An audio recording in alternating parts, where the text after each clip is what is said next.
तो बच्चों कैसे हैं आप सब। बहुत बहुत स्वागत है आपका आज की इस वीडियो में। आज का ये वीडियो बहुत ज्यादा खास होने वाला है क्लास 12th के उन बच्चों के लिए जिनके पास साइकोलॉजी का सब्जेक्ट है, बोले तो हिंदी में बोले तो मनोविज्ञान का सब्जेक्ट है। जी हाँ बच्चों, जैसे कि आपको पता है कि कल आपका टर्म 2 का पेपर होने वाला है, बोर्ड एग्जाम होने वाला है साइकोलॉजी का।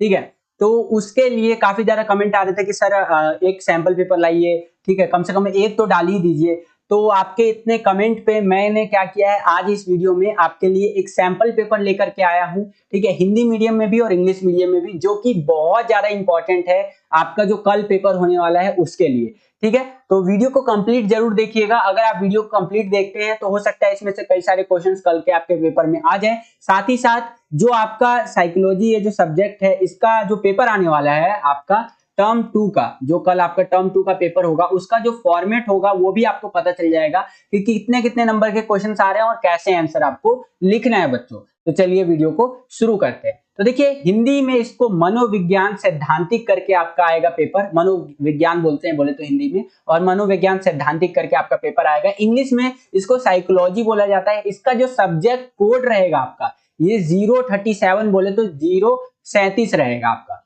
ठीक है, ये हर एक सब्जेक्ट का अपना एक यूनिक सब्जेक्ट कोड होता है। ठीक है, उसी हिसाब से अगर मैं बात करूं, आपका जो साइकोलॉजी का पेपर आएगा वो 2 घंटे का पेपर आएगा और 35 नंबर का आपका पेपर आएगा, 35 मार्क्स का पेपर आएगा।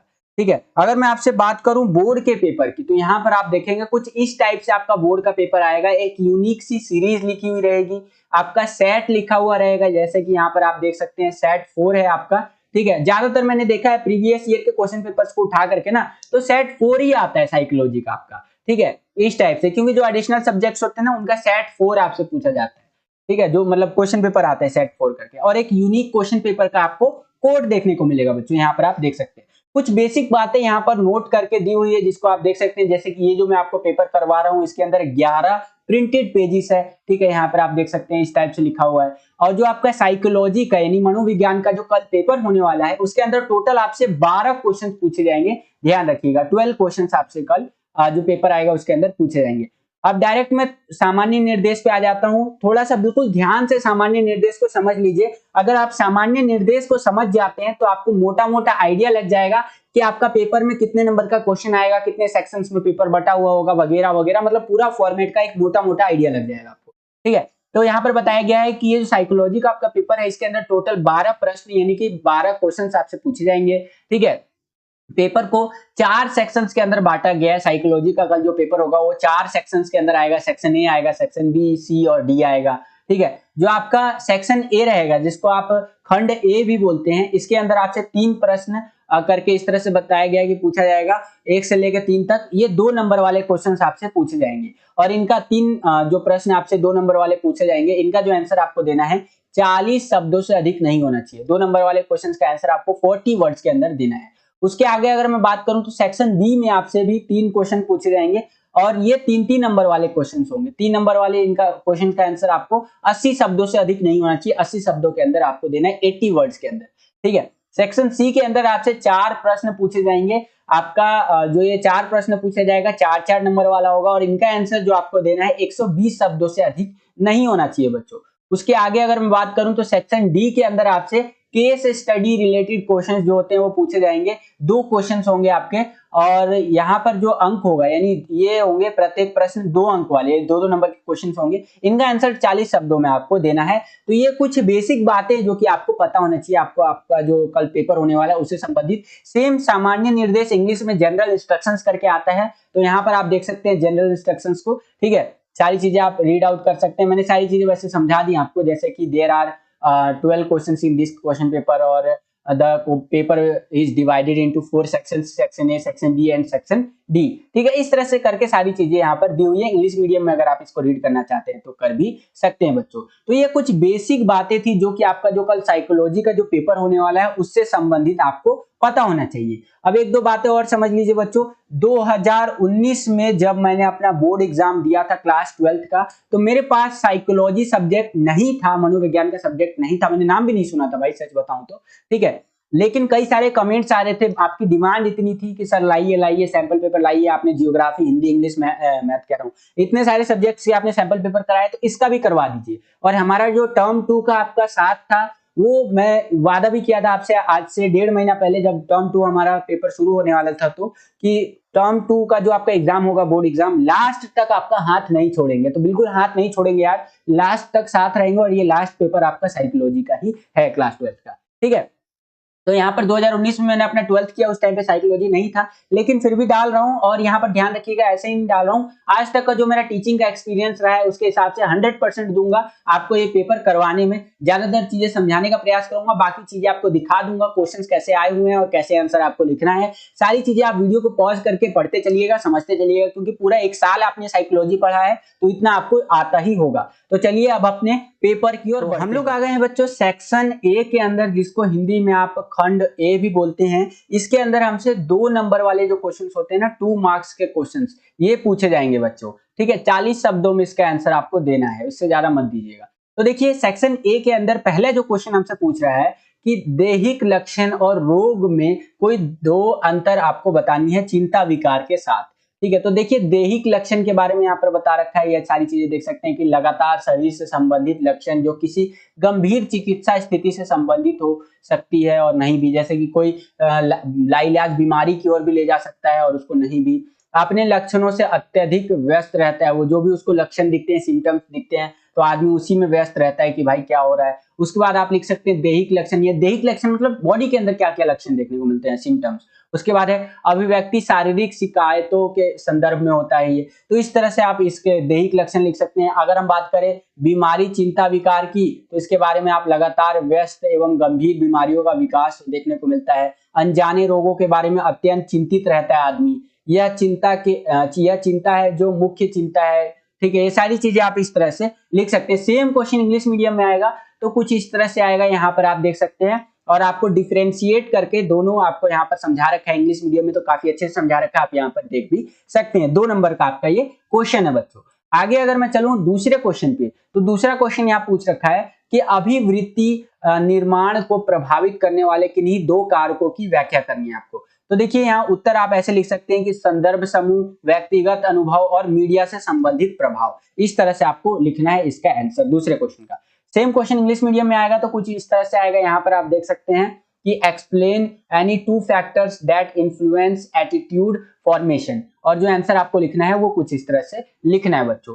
आगे चलते हैं, अगला क्वेश्चन इसी के अथवा में पूछ रखा है, यहाँ पर आप देख पा रहे होंगे कि अगर आपको ऊपर वाला जो क्वेश्चन है, ये जो ऊपर आपसे क्वेश्चन पूछा है, ये नहीं आता है तो नीचे वाला क्वेश्चन आप अटेम्प्ट कर सकते हैं इसके अथवा में जो क्वेश्चन पूछा गया है बच्चों। तो इसके अथवा में देखिए क्या क्वेश्चन पूछ रखा है कि अभिवृत्ति के किन्हीं 2 घटकों की व्याख्या करनी है आपको। तो ए बी सी घटक में किन्हीं 2 की व्याख्या करनी है, जैसे कि प्रभावी, व्यवहार, संज्ञानात्मक घटक। इस तरह से आपको आंसर लिखना है, ठीक है। सेम क्वेश्चन इंग्लिश मीडियम में आएगा तो कुछ इस तरह से आएगा, explain any 2 components of attitude करके। तो यहाँ पर आप आंसर देख सकते हैं, 2 नंबर का क्वेश्चन है। आगे चलते हैं, अगला क्वेश्चन देखते हैं। अगला क्वेश्चन है हमारा तीसरा क्वेश्चन। तीसरा क्वेश्चन जो है वो पूछ रहा है कि संज्ञानात्मक असंगति क्या है, एक उदाहरण देना है।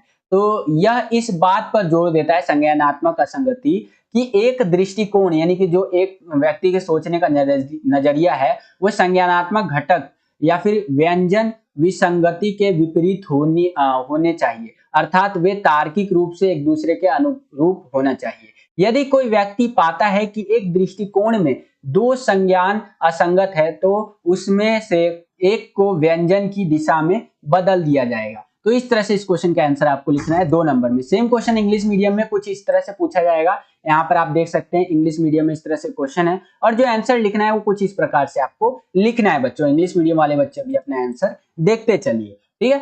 आगे चलते हैं, अगला क्वेश्चन। अब हम लोग आ गए हैं सेक्शन बी के अंदर, जिसको हिंदी में आप खंड बी भी बोलते हैं, ठीक है। इसके अंदर हमसे 3 मार्कर क्वेश्चन जो होते हैं ना, 3 नंबर वाले जो क्वेश्चन होते हैं, 3 मार्क्स के क्वेश्चन, ये पूछे जाएंगे बच्चों, और इनका आंसर आपको लगभग 80 शब्दों के आसपास देना है, ठीक है। तो 3 नंबर का क्वेश्चन में यहाँ पर हमसे चौथा क्वेश्चन पूछा है कि राधिका को सामान्यीकृत चिंता विकार का पता चलता है, ठीक है, और डाइथेसिस स्ट्रेल मॉडल की मदद से इसका इस विकार के विकास की व्याख्या करनी है आपको। सेम क्वेश्चन इंग्लिश मीडियम में आएगा, तो यहाँ पर आप देख सकते हैं इस तरह से पूछा हुआ है इंग्लिश मीडियम में क्वेश्चन, और जो आंसर आपको लिखना है इस क्वेश्चन का वो कुछ इस प्रकार से लिखना है। डायथेसिस तनाव मॉडल के बारे में यहाँ पर चीजें देख सकते हैं, और डायथेसिस स्ट्रेस मॉडल के बारे में सारी चीजें दी हुई है। हिंदी मीडियम में इस तरह से आपको आंसर लिखना है, वीडियो को पॉज करके आप पढ़ भी सकते हैं बच्चों। सेम क्वेश्चन इंग्लिश मीडियम में आएगा तो कुछ इस तरह से आएगा, और जो आंसर आपको लिखना है वो कुछ इस प्रकार से लिखते हुए चलना है। यहाँ पर आप देख भी सकते हैं, इस तरह से आंसर आपको लिखना है, यहाँ तक आप देख सकते हैं इस तरह से। ठीक है, आगे चलते हैं, अगला क्वेश्चन देखते हैं। अगला क्वेश्चन है हमारा 5वां क्वेश्चन कि एक ग्राहक अपने कोबिया को दूर करने के लिए एक थेरेपिस्ट के पास जाता है। ऊंचाई एक व्यवहार तकनीक का वर्णन करे जो चिकित्सक कर सकता है ऊंचाई के लिए इस कोबिया को दूर करने में उसकी मदद करना चुने। ठीक है, तो इस तरह से क्वेश्चन पूछा, और जो आंसर आपको लिखना है 3 नंबर में वो कुछ इस प्रकार से आंसर आपको लिखना है। हिंदी मीडियम में आप यहाँ पर देख सकते हैं व्यवस्थित विसुग्राहीकरण, ठीक है, करके, और सारी चीजें 3 पॉइंट में आपको यहाँ पर चीजें एक्सप्लेन किया हुआ है। इस तरह से हिंदी मीडियम में आपको आंसर लिखना है इस क्वेश्चन का। सेम क्वेश्चन अगर इंग्लिश मीडियम में आ जाता है तो इस तरह से क्वेश्चन आएगा, और जो आंसर आपको लिखना है क्वेश्चन इस तरह से आएगा, और आंसर आपको कुछ इस प्रकार से लिखना होगा, ये आप अपने स्क्रीन पर देख सकते हैं बच्चों।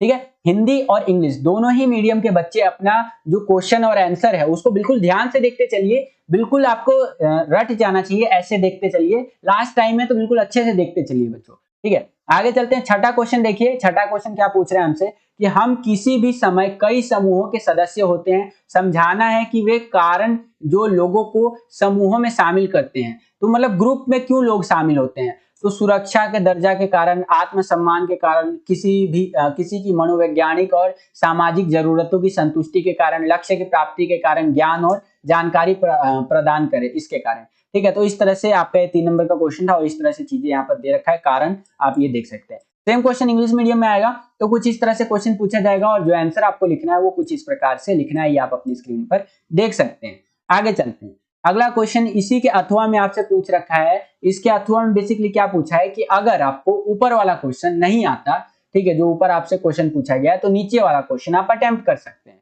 ठीक है, तो इसके अथवा में देखिए क्या क्वेश्चन पूछा हुआ है, यहाँ पर आप देख पा रहे होंगे कि समूह कई मायनों में भिन्न है, उन विशेषताओं की पहचान करें जो प्राथमिक समूहों को द्वितीय समूहों से अलग करता है। ठीक है, तो यहाँ पर आपका क्वेश्चन इस तरह से है, और बाकी जो आंसर आपको लिखना है वो कुछ इस तरह से लिखना है। प्राथमिक समूह के बारे में यहाँ पर दे रखा है चीजें, ये देख सकते हैं, इनको वीडियो को पॉज करके आप पढ़ सकते हैं। और माध्यमिक समूह यहाँ पर आप देखेंगे तो या कह लीजिए द्वितीय समूह, उसके बारे में चीजें आप यहाँ पर देख सकते हैं। इस तरह से आपका है, और इस तरह से आपका जो आंसर रहेगा लिखना है आपको।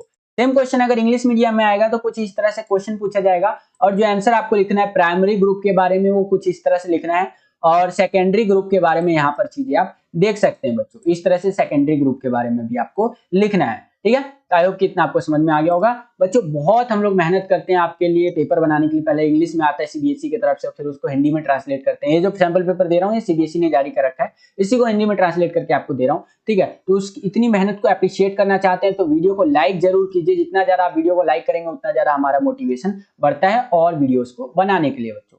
ठीक है, तो ये क्वेश्चन हमारे यहाँ पर समाप्त हो गया। चलिए आगे चलते हैं। अब हम लोग आ गए हैं सेक्शन सी के अंदर, जिसको हिंदी में आप खंड सी भी बोलते हैं बच्चों। इसके अंदर हमसे 4 मार्क्स के क्वेश्चन जो होते हैं ना, 4 नंबर वाले क्वेश्चन ये पूछे जाएंगे बच्चों। ठीक है, सेक्शन सी के अंदर। तो देखिए सेक्शन सी में पहला क्वेश्चन है हमारा 7वां क्वेश्चन कि विपक्षी अवज्ञा विकार और आचरण विकार के परिभाषित लक्षणों का वर्णन करना है। ठीक है, तो देखिए विपक्षी अवज्ञा विकार बोले तो ओडीडी के लक्षण क्या होते हैं, यहाँ पर आप वीडियो को पॉज करके पढ़ सकते हैं ओडीडी के लक्षण। ठीक है, और आचरण विकार के लक्षण जो आप यहाँ पर देख सकते हैं, इस तरह से इसको परिभाषित करना है आपको। ठीक है, सेम क्वेश्चन अगर इंग्लिश मीडियम में आएगा तो कुछ इस तरह से क्वेश्चन आएगा, यहाँ पर आप देख सकते हैं, और आंसर जो आपको लिखना है वो कुछ इस प्रकार से आंसर लिखना है बच्चों इंग्लिश मीडियम में। ठीक है, आगे चलते हैं। अगला अब हम लोग आगे क्वेश्चन देखेंगे। अगला क्वेश्चन देखने से पहले ये समझ लीजिए, इसी क्वेश्चन में अथवा दे दिया है कि अगर आपको ऊपर वाला क्वेश्चन नहीं आता तो नीचे वाला क्वेश्चन आप अटेम्प्ट कर सकते हैं। तो इस क्वेश्चन का जो अथवा है इसको समझते हैं बच्चों। इसके अथवा में यहाँ पर पूछ रखा है कि विघटनकारी विकार क्या है, विभिन्न प्रकार के विघटनकारी विकारों के कुछ पहचानने वाले लक्षणों का वर्णन करना है आपको। ठीक है, तो विघटनकारी विकार यहाँ पर आप देख सकते हैं, इस तरह से आपको लिखना है। और इसके प्रकार क्या है उसको समझिए बच्चों। यहाँ पर आप देख सकते हैं इसके प्रकार के बारे में देखा है, विघटनकारी विकारों के प्रकार, इस तरह से आप देख सकते हैं। ठीक है, ये सारी चीजें वीडियो को पॉज करके पढ़ते चलिए बच्चों, काफी इंपॉर्टेंट है, ध्यान रखिएगा। ठीक है, उसके बाद यहाँ देखिए दे रखा है डिसोसिएशन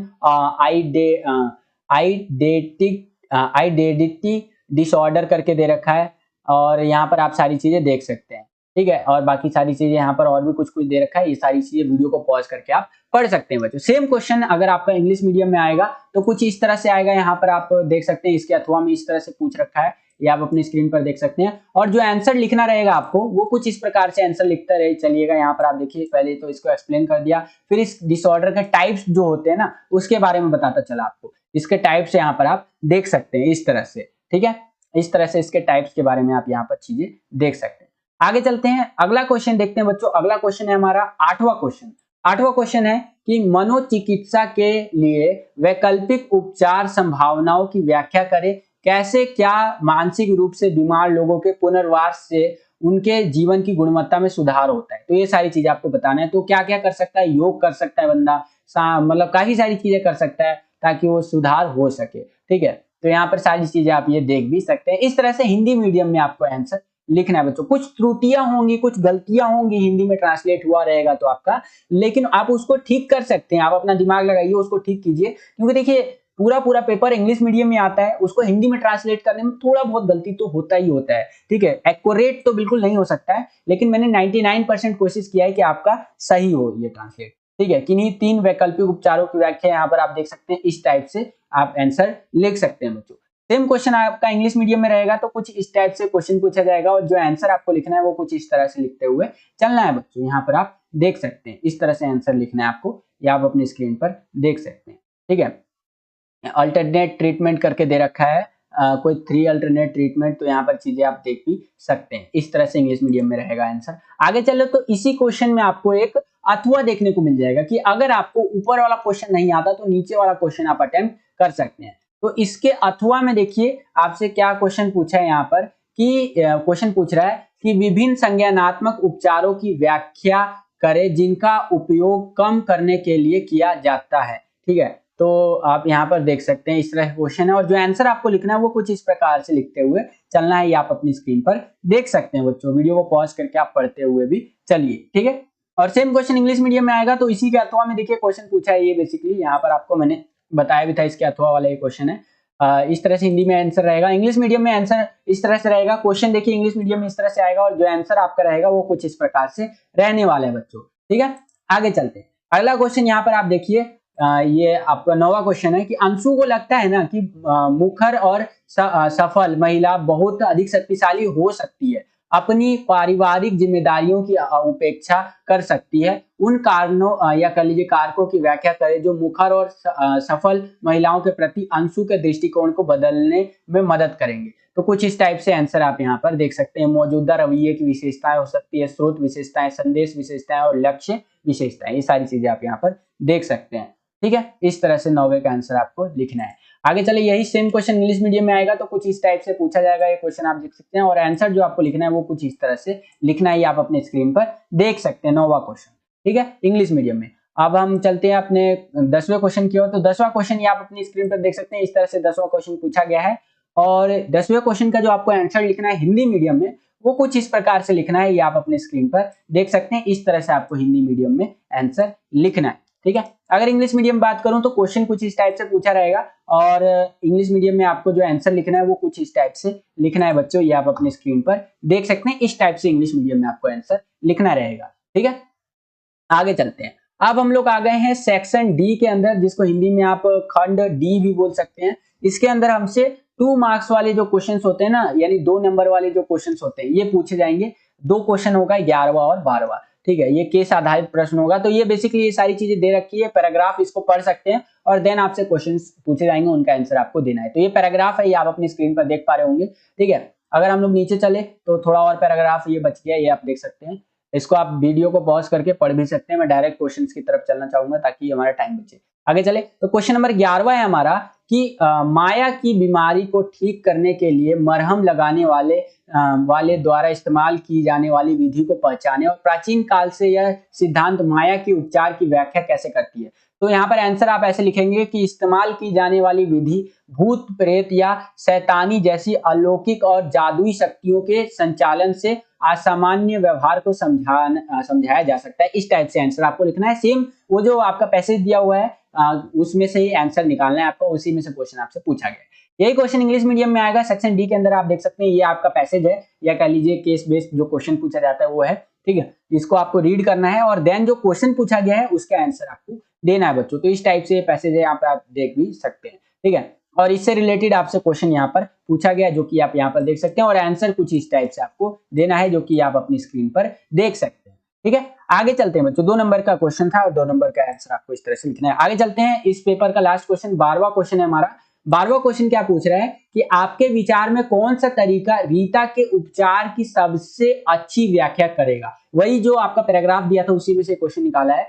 आपको क्या लगता है कि DSM 5 और ICD 10 मानसिक स्वास्थ्य पेशेवरों को विकारों की उपस्थिति या अनुपस्थिति का संकेत देने में कैसे मदद करते हैं। तो आंसर आपको ऐसे लिखना है, अतः क्रियात्मक दृष्टिकोण जो एक जैव मनोवैज्ञानिक सामाजिक दृष्टिकोण है। और आंसर यहाँ पर चीजें आप देख सकते हैं, इस तरह से आंसर आपको लिखना है हिंदी मीडियम में बच्चों। 2 नंबर का क्वेश्चन है आपका। ठीक है, और 11वां और 12वां दोनों 2-2 नंबर का क्वेश्चन है। ठीक है, यहाँ पर आप देख सकते हैं इंग्लिश मीडियम में इस तरह से क्वेश्चन पूछा गया और जो आंसर आपको लिखना है वो कुछ इस प्रकार से आंसर आपको लिखना है, ये आप अपनी स्क्रीन पर देख सकते हैं बच्चों। ठीक है, तो ये था हमारा जो आपका साइकोलॉजी सब्जेक्ट है, हिंदी में बोलूं तो मनोविज्ञान, इसका सैंपल पेपर नंबर 1 और फाइनल पेपर हमने आपको दे दिया। आई होप कि आपको समझ में आया होगा। वीडियो को 2 बार 3 बार देखिए, बहुत ज्यादा इंपॉर्टेंट है जो कल आपका पेपर होने वाला है उसके लिए। ठीक है, और वीडियो पसंद आता है तो वीडियो को लाइक भी। बस यही था आज का वीडियो बच्चों। अगर आपको ये वीडियो पसंद आया तो वीडियो को लाइक जरूर कीजिए, इससे हमारा मोटिवेशन बढ़ता है। ठीक है, और वीडियोस को बनाने के लिए। आज के लिए इतना ही बच्चों, और आपका जो टर्म 2 था वो समाप्त होता है। आई होप कि आपका जो टर्म 2 का पेपर है वो अच्छा गया होगा। ठीक है, मतलब समाप्त होता है इन द मीन्स कि आपके लिए लास्ट वीडियो था टर्म 2 के सैंपल पेपर्स का। ठीक है, कल के लिए सभी को ऑल द बेस्ट। अच्छे से पेपर करके आना भाई, डरना मत, क्वेश्चंस इजी आएंगे, डोंट वरी। ठीक है, और अगर आप चैनल पर नए आ गए हैं और पहली बार हमारे चैनल पे वीडियो देख रहे हैं तो आप चैनल को सब्सक्राइब कर सकते हैं, बिल्कुल फ्री ऑफ कॉस्ट है। सब्सक्राइब करेंगे आप तो लेटेस्ट जो आने वाले फ्यूचर में वीडियोस है उसका नोटिफिकेशन सबसे पहले आपको मिल जाया करेगा। उन वीडियोस के अंदर हम आपसे और भी चीजें डिस्कस करेंगे कि आफ्टर 12th क्या करें, या बहुत सारी चीजें हम आपसे डिस्कस करेंगे। ठीक है, तो subscribe to all CBSE education in Hindi. आज के लिए इतना ही, मिलता हूं आपसे अगली वीडियो में। तब तक के लिए खुश रहिए, खुश रखिए सभी को। जय हिंद, वंदे मातरम।